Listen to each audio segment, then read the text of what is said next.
de retour dans l'Africa Newsroom pour la deuxième partie de cette émission. Nos éditorialistes Jean-Marie Bitomo et Jean-François Kandji-Kombe sont toujours avec nous. Puis je vous avais promis un invité de marque pour parler du Zouglou. Et là, il est avec nous. Il s'agit de Didier Billet. Il est d'ailleurs l'un des précurseurs de ce mouvement musical qui nous vient de Côte d'Ivoire. Monsieur Billet, enchanté. En danser, comme on dit en Zouglou. Si vous êtes enchanté, nous on en dansé. Je suis Didier Billet, donc originaire de la Côte d'Ivoire et puis précurseur du mouvement Zouglou. Merci d'être avec nous. Et tout de suite, c'est le dossier du jour.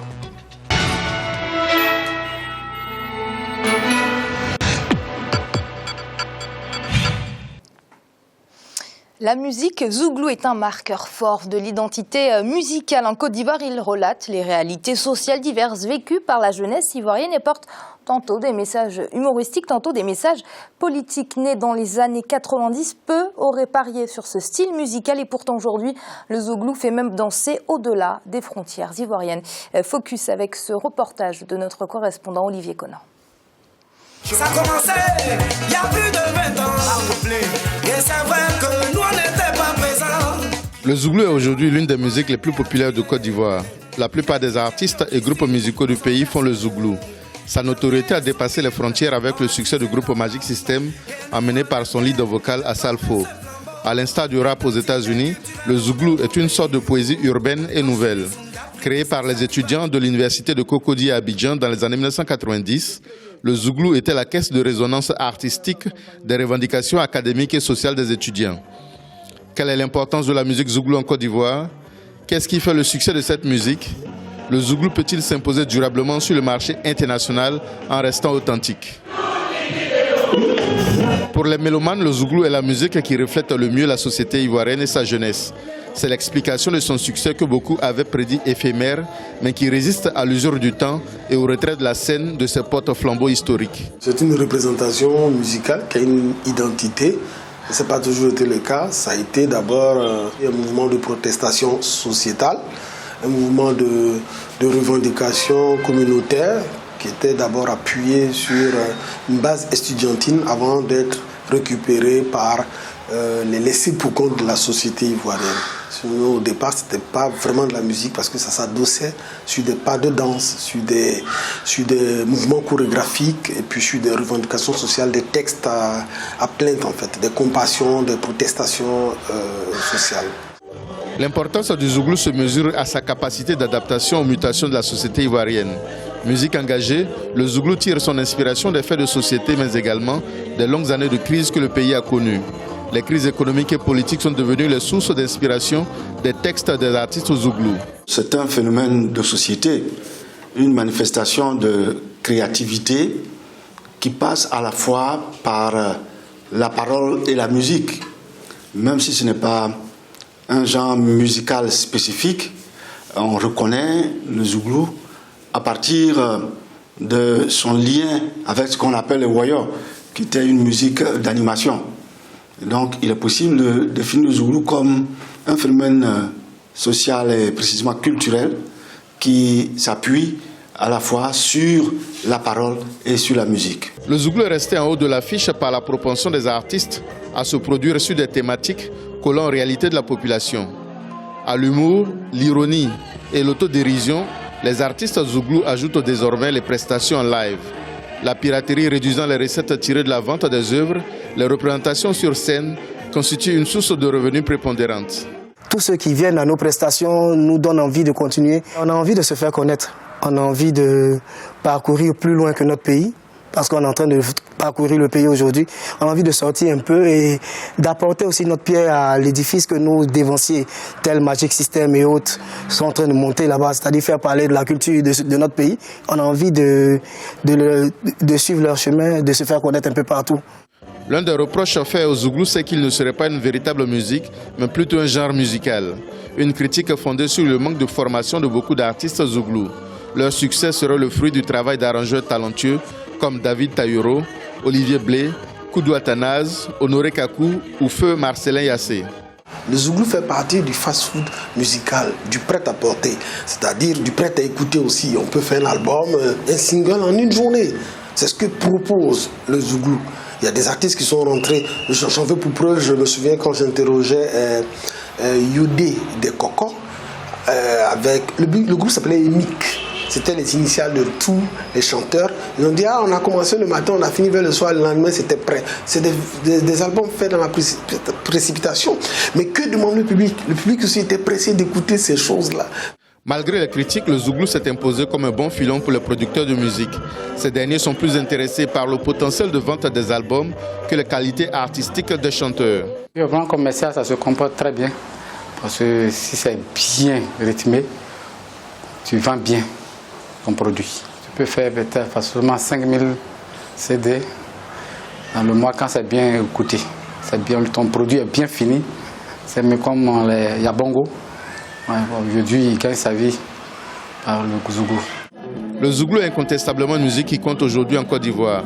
Les artistes au zouglou se lancent à la conquête des marchés internationaux avec une musique que certains qualifient de zouglou institutionnel.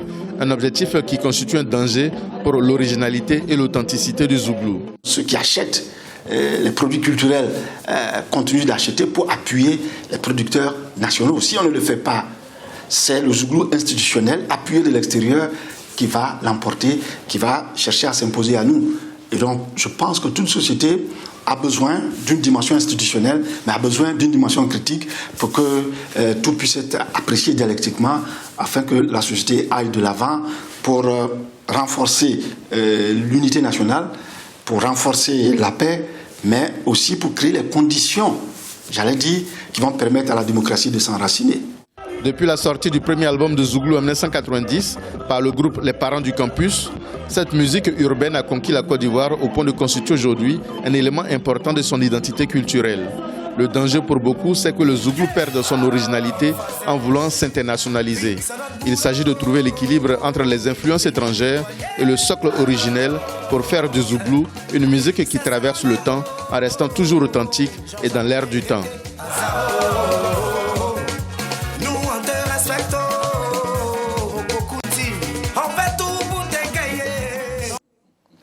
Didier Billet, vous êtes l'un des précurseurs du zouglou. Racontez-nous un peu comment est né ce mouvement musical. D'où puissent-ils ces inspirations? Alors, il faut dire que dans les années 90, on va dire les années 90, j'étais d'abord élève au lycée de Grand Bassam et d'Agboville. Et puis, j'avais pour habitude de venir en vacances ou en week-end en cité universitaire de Yopougon.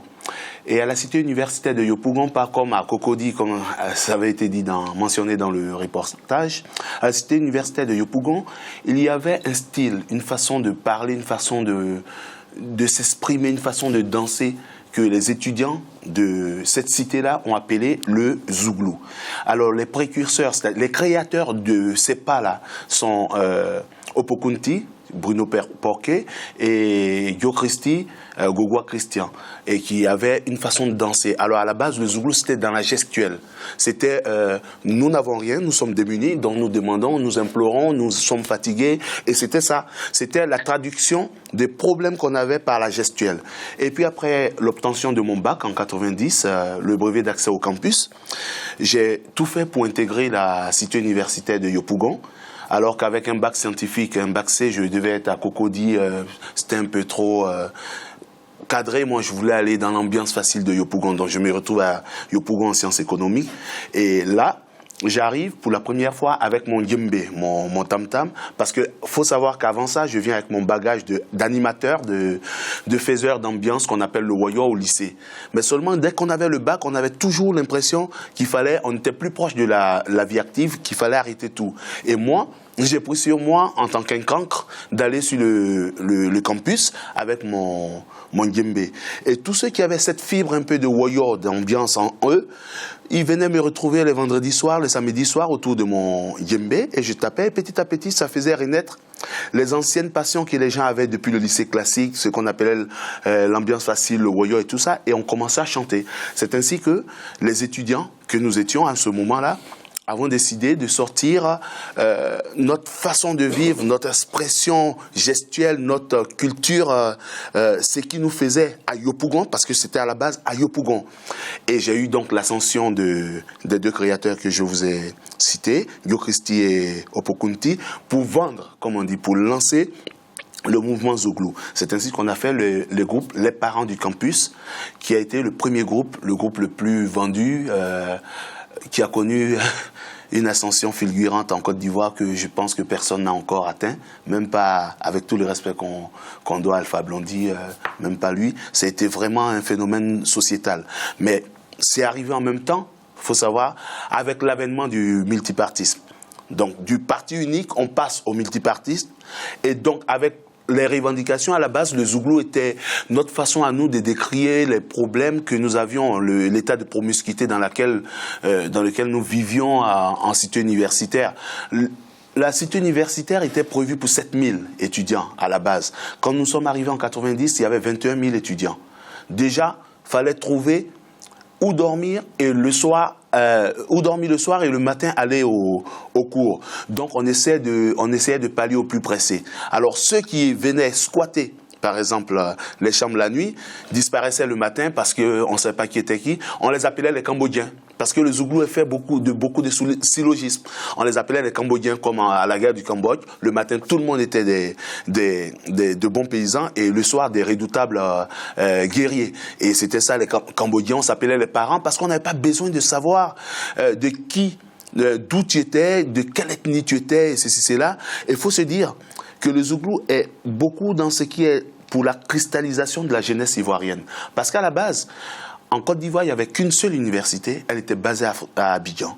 Alors quand vous veniez avec votre bac de Korogo, de Mans, donc de 700 km et tout ça, et que vous rejoignez la capitale, vous n'étiez pas forcément censé avoir une famille ou quelqu'un pouvant vous héberger à Abidjan. Et sachant que déjà la capacité de 7000 était largement dépassée, nous on s'en foutait, l'essentiel c'était le principal, trouver où dormir, et je n'avais pas besoin de savoir que Jean-François ou Jean-Marie n'étaient pas de mon ethnie ou de ceci, cela. L'essentiel, il fallait dormir et aller au cours. Donc on s'appelait comme ça les parents. C'est pour ça que le premier groupe qu'on a créé s'appelait Les Parents du Campus, dont j'étais le leader vocal. Et est-ce que vous avez tout de suite compris, dans les années 90, l'ampleur que ce phénomène était en train de prendre? Il faut dire que nous, on a compris. Enfin, moi, j'en avais conscience. Moi, je savais que je mettais mon pied dans quelque chose de très, très costaud. Et pour ce faire, d'ailleurs, on a tenu ce qu'on appelait une assemblée zougloutique entre étudiants. Parce que là, il y avait tous les penseurs en sociologie, les gens se donnaient des airs, et puis ça faisait toujours bon jeu de s'amuser à comprendre comment est-ce qu'on pouvait amener à la pérennisation du Zouglou.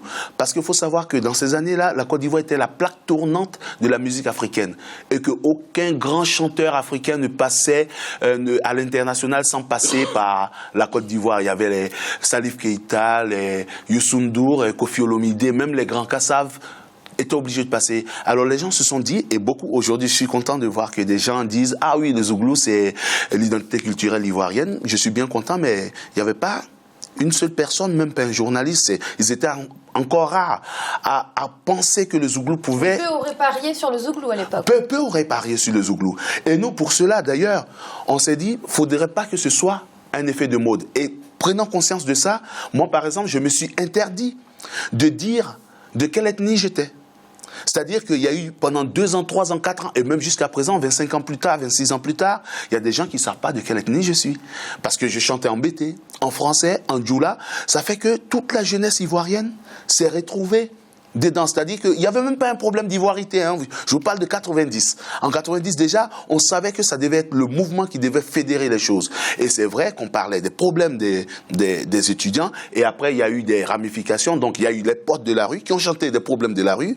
Les esprits de Yop qui ont chanté aussi des problèmes qui vivaient au jour le jour. Les Zougloumania et tout ça. Et ça a été une ramification qui a fait que toute la population s'est retrouvée dedans. Parce que tout de suite, on aurait dit « Ah tiens, c'est le petit Apollo qui chante, donc tiens, il est catalogué de Grand Bassam comme Mewé, il est catalogué du centre comme je ne sais qui, mais là c'était une musique dont la population, dont la jeunesse s'est appropriée la chose, et ça fait vraiment la force du Zouglou. Et Jean-François, ce qui est assez étonnant, c'est qu'aujourd'hui, le Zouglou a même réussi à s'exporter au-delà des frontières ivoiriennes. C'est quand même une sacrée performance, j'ai envie de dire. Non, mais Amira, après notre ami, je ne peux pas prendre la parole. Il aurait pu continuer à parler, on l'aurait écouté pendant encore des heures et des heures sur l'histoire du Zouglou. Mais non, c'est pas de la flatterie. Amira et Jean-Marie le savent, je flatte pas. Mais exporter au-delà des frontières, évidemment, nous sommes ici en France et celui qui n'a pas dansé sur un Zouglou lève la main. Ah, il n'y a personne. Personne ne lève la main autour de ce Donc plateau. nous avons tous dansé sur Magic System, etc. Donc c'est une musique qui a fini par s'exporter. Et puis il y a les doutes qui ont été exprimés dans le reportage. Ce sont des doutes légitimes et c'est normal. Et c'est normal que un enfant qui est en croissance, qui croit à cette vitesse-là, qui dépasse les bornes que ses parents lui avaient données ou que les observateurs lui avaient données, finissent par inquiéter un peu, on se pose la question de son identité, de son authenticité, etc. Mais je pense aussi que la solution de l'enfermement n'est pas la bonne solution. On ne fait pas de la musique seulement où on ne porte pas son âme, comme on le dit chez les musiciens d'habitude, on ne porte pas son âme seulement pour soi. Il faut aussi la porter pour les autres et transmettre les messages aux autres. Et je pense que pas seulement le son, la manière de parler, la manière de décrire, la manière de raconter les choses, je suis persuadé que ici en Europe, quelques groupes commencent à s'en sentir. C'est pas seulement les groupes Zouglou qui vont prendre de l'expérience de l'extérieur, mais ils diffusent aussi cela. Et bon, il y a tout ce qui fait fondamentalement le Zouglou que vous avez dit, c'est-à-dire l'esprit de lutte d'une part, ludique aussi, l'esprit national. Ça c'est parce que vous avez évoqué tout à l'heure des musiciens d'avant. Moi, je me souviens de magnifiques concerts à Abidjan, africains, panafricains, qui étaient faits surtout de musique traditionnelle, notamment de grands traditionnels. Oui, à la base. Là, c'est autre chose. Et c'est intéressant de voir que la jeunesse peut porter autre chose, l'élever au niveau de la nation. Et je trouvais intéressant ce que vous avez dit. C'est sûr, à la base, en général, dès qu'on sortait une musique, la musique ne vient pas de néant, il n'y a que 7 notes, il n'y en a pas plus. Mais l'homme n'est que le fruit dans la société, le résultat du fruit dans la société dans laquelle il a grandi. Et nous, on est toujours on essaie de faire un résumatif, pour parler zougloutiquement, de toutes les sonorités dans lesquelles on a grandi. Et on prend aussi bien la loukou chez les Bété, la kmongbo chez les Baoulés et tout ça, pour essayer de véhiculer le rythme zouglou. Mais cela est vraiment gravé sur un socle. Le socle, c'est le message. Et le message, si on voulait faire un peu un parallèle, on aurait dit que le zouglou est l'équivalent de ce que le reggae est pour les Jamaïcains ou ce que le rap est pour les Noirs américains. Et pourquoi est-ce que cela a pu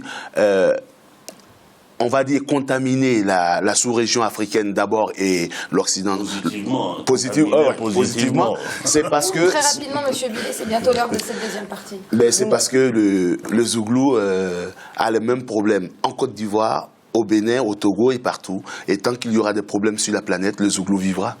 Jean-Marie, je suis obligée de vous laisser un mot sur le Zouglou. Je sais que vous êtes un grand mélomane. Je vous laisserai vraiment le mot de la fin, mais très rapide sur le Zouglou. Je dirais tout simplement que si vous voulez la chanson, c'est quoi? Ce sont nos cultures que nous transportons.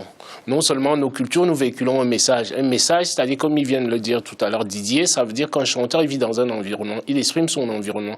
Moi, généralement, j'adore la musique, comme vous le savez, Amira. Donc, la musique, si vous voulez, traduit les racines des individus. À travers ça, vous transportez qui vous êtes, là où vous avez vécu et ce qui vous a marqué dans votre époque. Il est assez parlant, c'est-à-dire quand il est en train de nous donner la genèse, ça part de quoi? Des problèmes, si vous voulez, des individus dans la société. Et la chanson a toujours été ça. Il a parlé de Bob Marley, là, Jimi Hendrix aux États-Unis, c'est-à-dire à son époque. Quand tous ces gens-là éclosent, ce sont des jeunes, si vous voulez, qui révolutionnent la société. Ce ne sont pas les hommes politiques, si vous voulez, qui créent la société. Moi, je prendrais, pour exemple, mai 68 en France, c'est-à-dire qui a révolutionné le monde entier et toute la société. La fête de la musique est arrivée quelque temps après, c'est grâce à la jeunesse. Et c'est l'heure de marquer une nouvelle pause. On se retrouve très vite pour la suite de l'Africa News. On va tout de suite.